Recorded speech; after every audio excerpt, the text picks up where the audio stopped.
Alright guys, I have something to confess. I've done what many would consider the biggest crime of them all. I switched from Canon to Sony. Check him out. Big old black swan. This place is like Jurassic Park. There's like hundreds of bird species that come here. It's super sick. They all come, hang out, have some drinks with the homies. Okay, so why did I switch from Canon to Sony?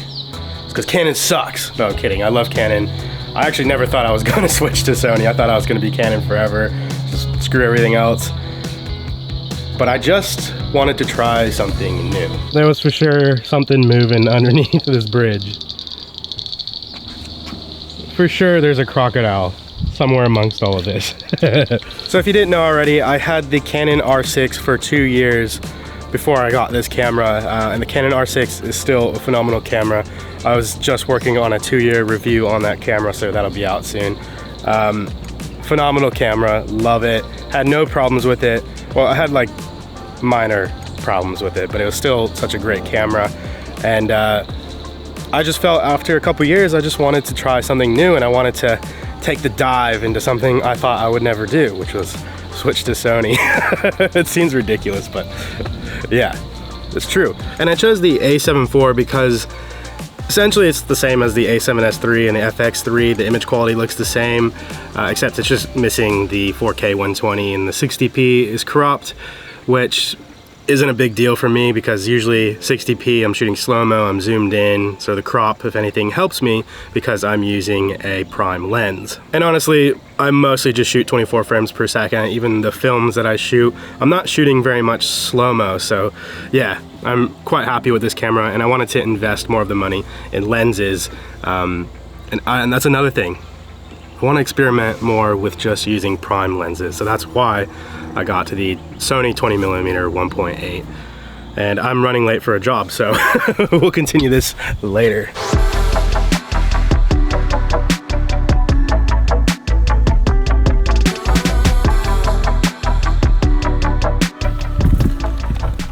Can you build a castle for Daddy? No. What's Mommy creating? A castle. Castle?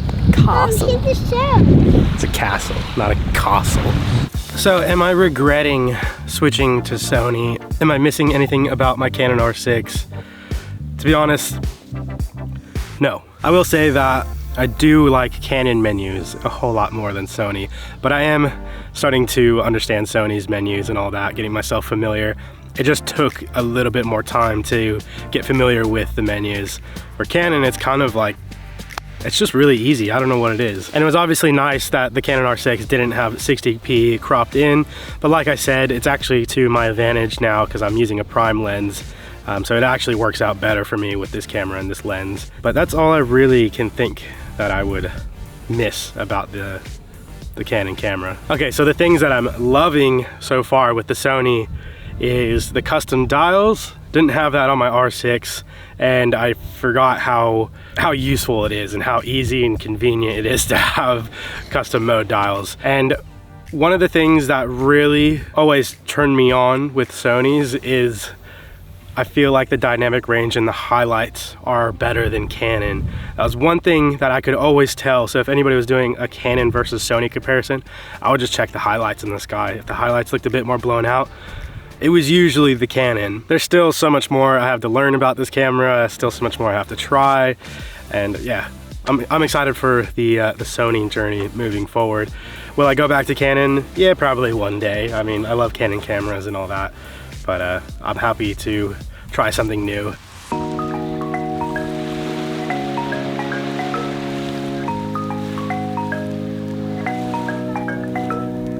I'm really digging this Sony 20mm 1.8. It's not quite as wide as my RF 15-35, but I'm just loving how the background looks, and I don't know, I didn't realize how much I liked a 20mm look.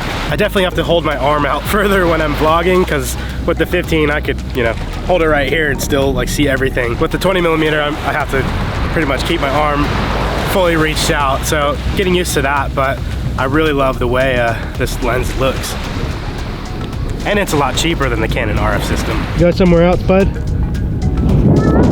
bit windy here. Dropped the family at home, but still need to embrace this beautiful day before we get bombarded with rain again. All right, check this out, guys. This right here, let me just focus on it, is a power plant, and it's completely abandoned, and all the windows are broken in it. It's almost like it's asking me to get an FPV drone and fly it through there. I just feel like that's perfect. I wonder if you can get in there. There's graffiti all over it, but I don't know if it's actually legal to get in there. Well, safe to say you can actually get in there. But are you allowed to? Are you not allowed to? I don't know. Very, very tempted to. I couldn't resist. You would have to be an absolute beast of an FPV person to fly it through there. I don't know if you guys probably can't see. Yeah, let me bring you closer. There's metal bars across every window, so you got this small little pocket. So you would have to absolutely be an FPV god to do this. But I'm very tempted to learn how to do it. Looks like somebody's deciding whether they're gonna fly their drone through it. I don't know, you guys probably can't see, there's a drone flying right there. Do it!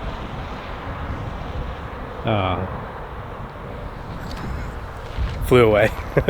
I know it can be easy to stick with what you already have, but if you're thinking about wanting to try another camera system or really anything in life, I'm telling you guys, you just need to pull the trigger and do it. Move out of your comfort zone, try something new, and usually when you try that new thing, it ends up being better than the old thing.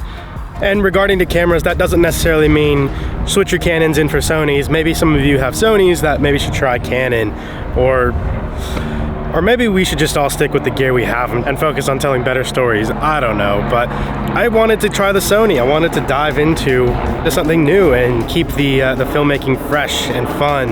And I don't know, I'm just making excuses. I really wanted to try the Sony out. I don't know if I could ever go back to a zoom lens. I'm starting to really get used to these prime lenses. I went to the gym today. Tell everyone. Well, I guess that guy went to the gym today, so I should tell everybody. So I'm in the market for another prime lens, and I was thinking maybe a 50 mil or an 85. If you guys have any suggestions, if you guys use Sony, let me know what the best lens in that area would be.